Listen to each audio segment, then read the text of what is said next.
Are you tired of pH probe theory?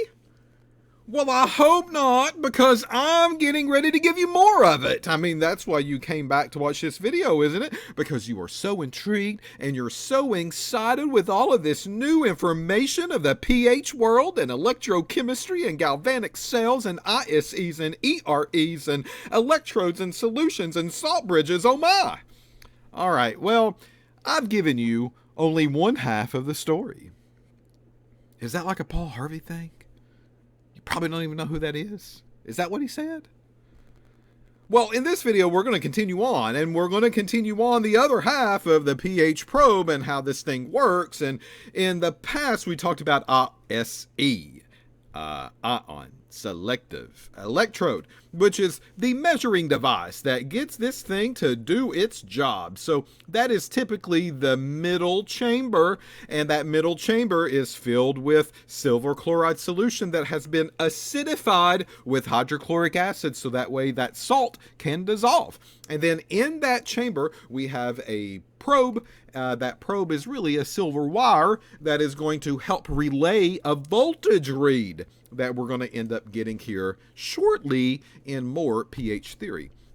So we talked about this idea that the bottom of this probe has this special little layer, and that special little layer is called a sol gel layer, and that sol gel layer is 25% sodium, and that sodium has to stay wet, because if it doesn't stay wet, the lattice begins to break, the sodium begins to leach out, and we need to keep the sodium in the lattice in order for this to work out the proper way. So that's why we said pH buffers are going to be pretty important. We never store them long term in DI water because that sodium can get released, and then our probe begins to get worse and worse and worse and worse. So hydration is the key. Now, with that recap, we need to move on, right? So what we're getting ready to discuss is the sol gel layer and the activity that happens there. So here is the bottom of the bulb. This is the piece that goes into my solution that I'm getting ready to measure the pH of. And we said that the bottom of the bulb is made up of sol gel. And that sol gel, we said, I want you to think of it as a piece of lattice, right? So with the piece of lattice, we have this little grid network. And we said the little grid has these little bitty sodiums, 25% worth on the inside. Right there they are. Aren't they so cute? All right, so over a course of time, that sodium is going to eventually leak out, and we get an interchange that takes place. That sodium leaves the sol gel layer, and then it goes into the solution. So here is the beaker of my solution, and this is what goes on. So sooner or later, I mean, there's nothing that I can do about it, right? Sooner or later, that sodium does leave, and it goes into solution, because like we said before, Le Chatelier's principle, which is that fancy word, Le Chatelier. All right, Le Chatelier. Ha! Okay, so Le Chatelier's principle is going to say high concentration, low concentration, and the high concentration will leave, and it goes to the lower side where sodium is going to kind of be out there. We can get it to force it if it hates the environment, and we can get it to force to kind of stay in there, at least the majority of it to stay in there. But over a course of time, overuse, you know, it's just going to leave. There's nothing that I can do about it. I can help put it back in there if I put it in a buffer, and that sodium can reload or recharge in some form or fashion. But over time, it's just going to get lower and lower and lower and lower. So what begins to happen here at the end of this measuring probe is that the sodium in the sol gel does leave, and it leaves the glass, and it goes into the solution. And we are trying to measure hydrogens, right? So the hydrogens actually see that, and the hydrogens are like, hey, I've never been to the big city. And those look like big old condos and apartments that cost about $3,000 on the Cape Fear River. Let me move in. So that hydrogen sees an opening, and the hydrogen is like, I think I'll try to live here. And an interchange begins to happen. So what goes on is that there is sodium, and that sodium is actually in the glass. Okay? And the sodium in the glass and the hydrogen that I'm going to write as H plus is in solution. And that's a good thing, because I want to know how much hydrogen is out there in the wild, wild west, and I want to see how much hydrogen would like to move in to the big fancy condos. Moving on up. Did you ever watch the Jeffersons? All right, so what would happen then is that a exchange takes place, and the sodium leaves the glass, and now the sodium goes into solution. And when the sodium goes into solution, the hydrogen can go into the sol gel. So here I'm going to write hydrogen, and now I'm going to write, but that's in the glass now, not in the solution. This sodium is actually positive as well. Forgot to write that on there, but it is. And this is the driving force for what we call a potential difference. This is where it begins to take place. Again, we'll talk about that in a little bit. But this exchange, folks, this is where it's at. So sodium decides to leave, find a new life. Hydrogen says, I want to live fancy for a bit, and I want to move into the sol gel. And we see the swap that begins to happen. All right, now I'm going to get a little technical on you here for just a second. So here we are looking at hydrogen, and we're looking at hydrogen's interaction with the sol gel layer, but not necessarily the glass that makes up the sol gel layer.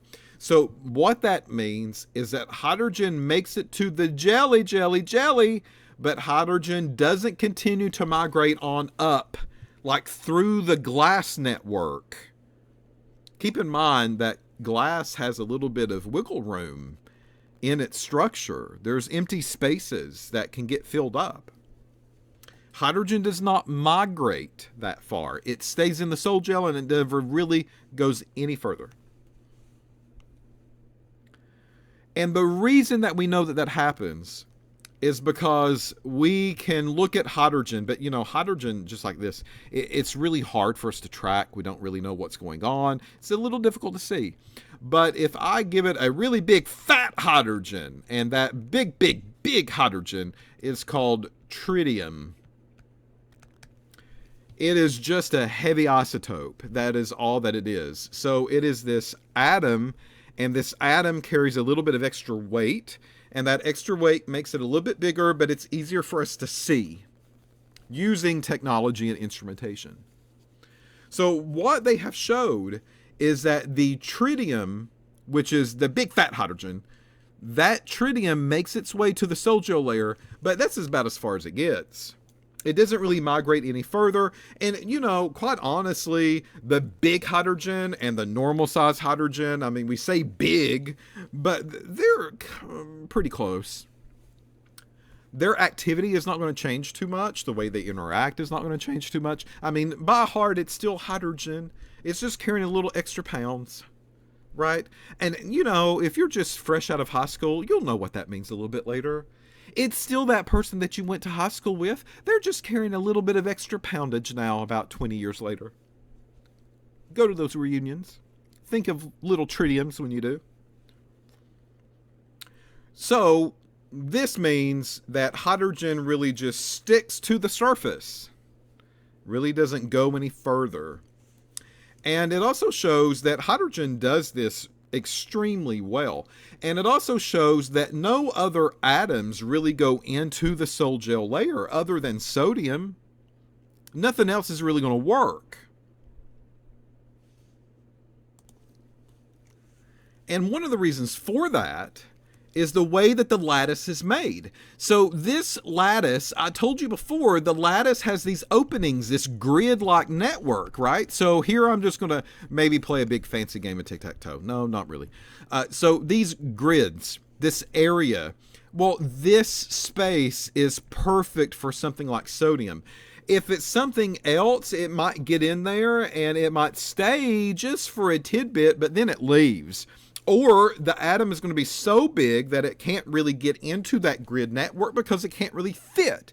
So sodium does an extremely good job of getting in there, staying in there, and staying in there kind of long enough for us to use the probe the right way before we got to buy a new one. Hydrogen networks with that cell layer. Hydrogen does not really stay, but it can get in there and it can migrate and it can fit into those little holes and it can kind of do what it needs to do. And this creates, again, that potential difference that we're going to end up talking about.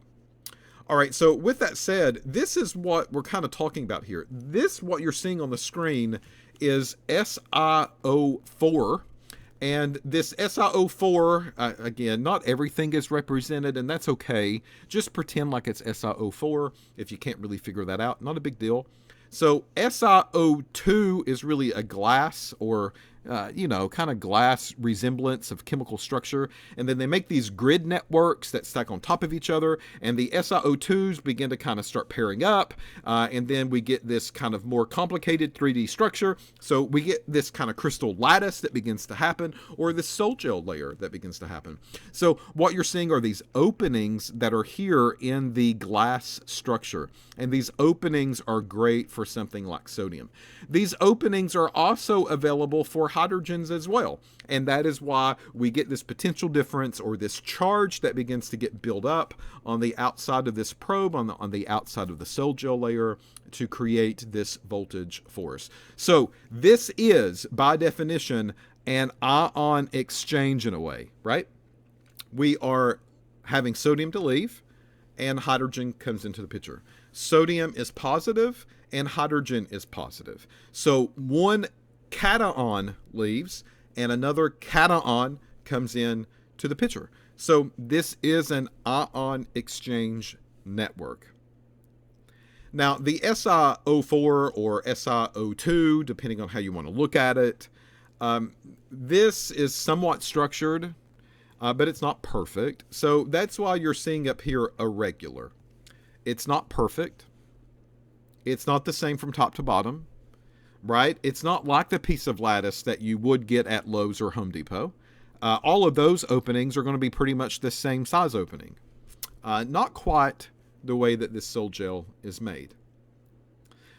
So now that we know what's going on, we know the interaction that's happening now with the pH probes. Here's the probe. And then here is the measuring probe. So that is the ISE. That ISE is covered with sol gel. And that sol gel has sodiums that leave and then hydrogens that go on. So this interchange begins to happen. The exchange begins to happen. And that is what starts to create this voltage that we're getting ready to pick up. But this is not going to do us any good unless we have a reference. Unless we have a reference point that we can say, all right, this is what goes on normally. Now let's compare our value to that what goes on normally. Again, think of calibration weights and think of the analytical balance. There's got to be a reference point that we have to use in order to generate a number. So that is where the ERE comes into play. So we've talked about the ERE, external reference electrode, right? So we said this is kind of the outside compartment. The inner tunnel, that is our measuring probe that has the exposed bulb at the bottom that has the sol gel. The ERE is just surrounding that ISE. So the ERE is the reference. All right, so again, we get this chamber. There's the outside chamber. Now, keep in mind, there is an inner chamber that happens here in the middle of the probe that goes all the way down and that it kind of bulbs out like this. This external reference probe does not do that. It just surrounds the measuring probe. That's all that it does, because we're combining it into one tool that you can use easily in a laboratory. Well, guys, this is just like a galvanic cell. This is also going to be filled with solution, right? I mean, that was kind of the basics of the galvanic. This is going to get filled with solution. It goes all the way around that, all the way around. Again, think three-dimensional. And that solution's got to be something, right? And then in addition to that, galvanic cell basics have to stay there. So there's also got to be a wire or some type of electrode that goes in there as well. And there is.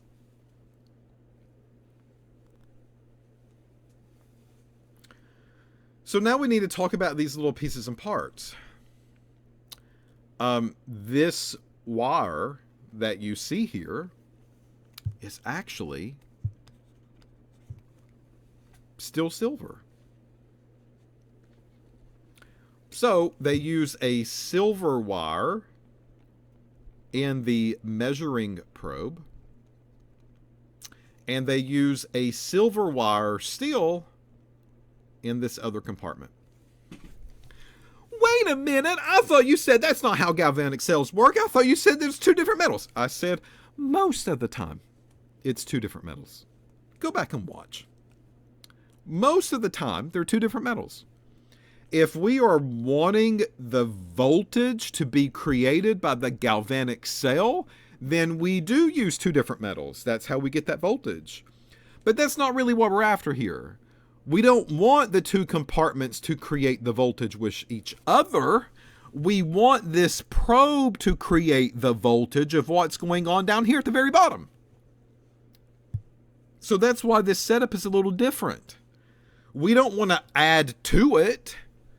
We don't want to take what's in those two components or those two half cells and get it to generate voltage on top of what's getting ready to happen at the bottom of the probe. That's not what we want.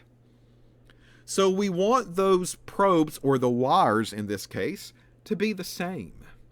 So yet again, this is also a silver wire that gets placed in the external reference electrode. Now, what about the solution? Well, this solution is a little different than what's on the ISE. This solution is actually, most of the time, a potassium chloride solution. KCl, potassium chloride.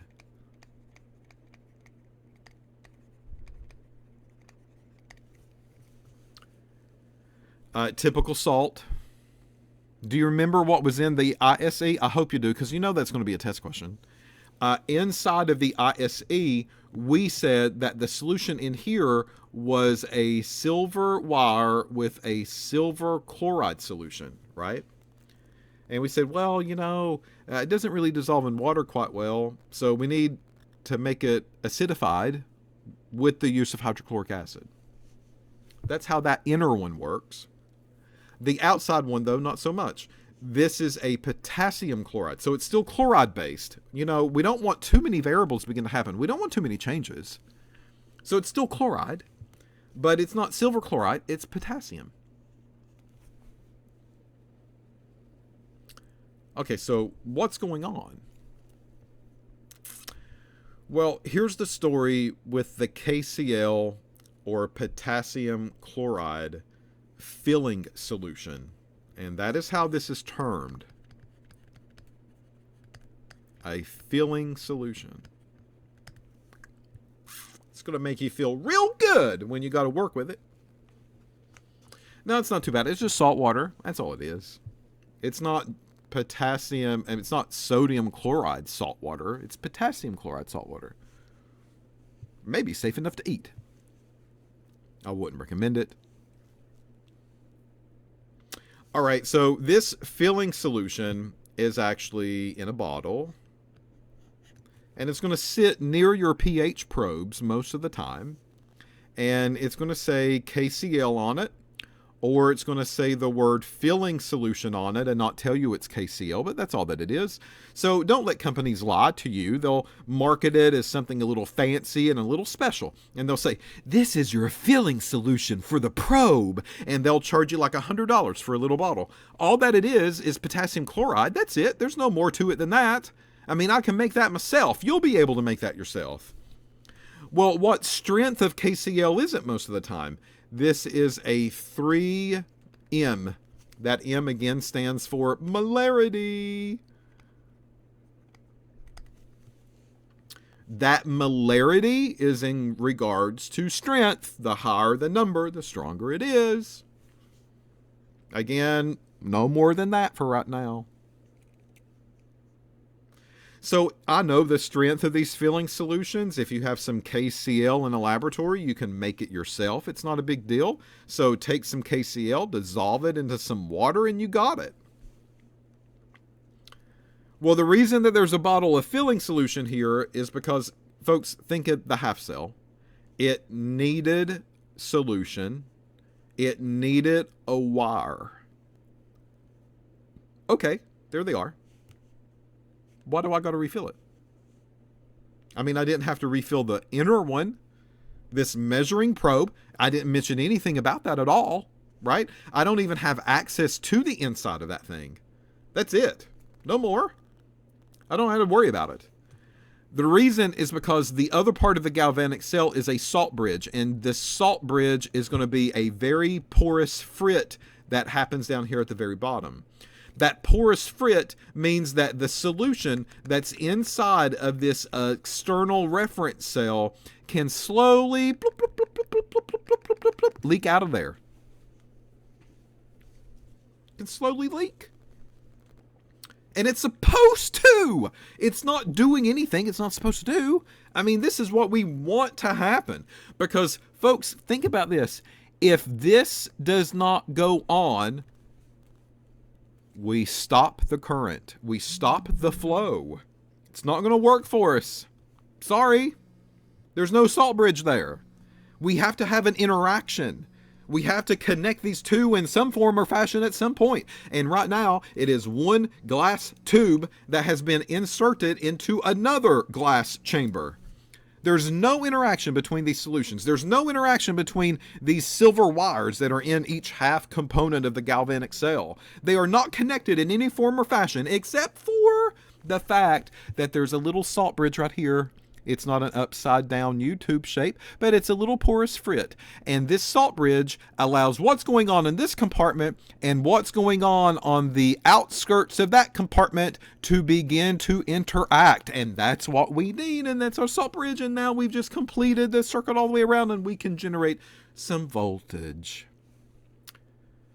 So because that is porous, what that means is that slowly over time, this solution is going to get lower and lower and lower. Maybe not immediately. I might not be able to see it throughout the course of a day. But at some point in time, that solution is going to be drained dry. And as a user, I want to keep a big eyeball. That's supposed to be an eyeball, folks. A big eyeball on this level.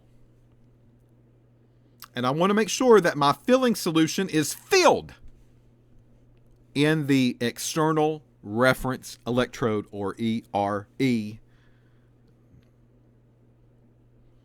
So how do I do that? Because I'm going to have to do it as a user with real pH probes and real pH meters. I mean, this is something I will have to do. So how do I do it? It's simple. All right. Up here at the very top of the pH probes, there is often a plug or some type of hole. Sometimes it's covered with like a piece of rubber. Sometimes it's like a little twisty piece that we just twist and open, almost like a 20-ounce soda bottle lid, okay? Either way, I've got access to an entry point up here at the very top.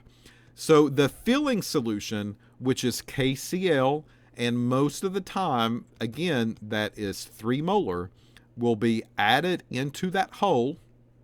I can do that through just like a little transfer pipette. It's not a big deal. A lot of these filling bottles will have an adapter to the lid that you can just poke the adapter in there and you just squeeze the bottle and then you'll just fill it all the way to the tip-toppity full with filling solution, because it has to be filled in order for us to use it. All right? Hopefully that makes sense. So the next time that you use a pH probe, look for that. There's always going to be some type of entry point up here at the very top, and that entry point will give you access to add filling solution as needed. Now, there is a problem that can happen here, and the problem is right here with the porous frit. If you do not see this drain, that is a problem. And that problem area means that your porous frit has probably crusted up. Because think of this, it is salt, it's salt water, and over time as it drips out of the porous frit, then it could leave some little bitty salt crystals that stay behind in that little tiny grid. And that salt can gunk up the porous frit, and if that happens, then no flow or interchange happens there at the salt bridge, which means there is not a proper salt bridge, which means that your galvanic cell is not going to work. So how do we solve that problem? We put this in hot buffer. That's how we fix it. That is what we call unclogging the salt bridge. To unclog that salt bridge, and it will happen, it does happen, not a big deal. We normally heat up some buffer, get it really warm, not scalding hot, not boiling, get it really warm. Submerge the probe down on the inside. And when you put the probe down there, let it hang out for a bit, and hot water, or hot buffer in this case, will dissolve salt much better than room temperature. So a lot of times we'll just let it sit. That will loosen these salt crystals and redissolve them, and that cleans up this porous frit, so that way your dip, dip, dip, dip, dip, dip, dip can begin to happen again. That's your ERE. So a reference point, that reference is going to be a stagnant signal, but it also has this porous frit on the inside, and that allows this interchange to complete its transaction between the two half cells. That silver wire is present just like on the inside, but your KCl solution, which is that filling solution, has to be filled by you over the course of time and over the usage. Now, with all of that mess said, there are versions of probes that have filling solutions, but they're actually filling gels. Think of it as like jello material on the inside. These are very common in academic usage. They are very common in cheap probes that are not meant to be refilled by a user, but these are not very common things that are used in real industry. We need better probes than that. We need better readings than that. And the gels just don't cut it. But the gels are great because they are what we call very rugged. And rugged means it can take abuse. So if we're going to let people use a pH probe and they don't really know what they're doing or how to take care of them, then these jelly-like probes are going to be better for them. That way they can go through, they can, not worry about looking at filling solutions, not a big deal. And then if they don't have to worry about filling solutions, it will give you a reading, and it will give you a reading the proper way for quite a while. But when the probe goes bad, they just take it and trash it. On the other hand, real probes, they're not filled with these gels. They're not meant to be rugged. They're meant to be taken care of the proper way.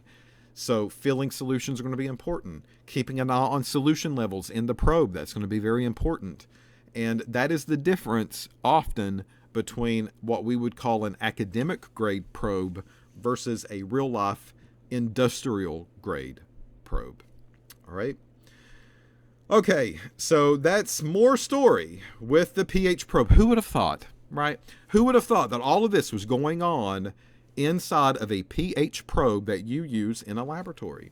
But that's how this thing is set up, and there's even more details, folks, even more that I get to share with you in the upcoming video. So stay tuned, pop some popcorn, use the bathroom, and come back. I'll be ready for you.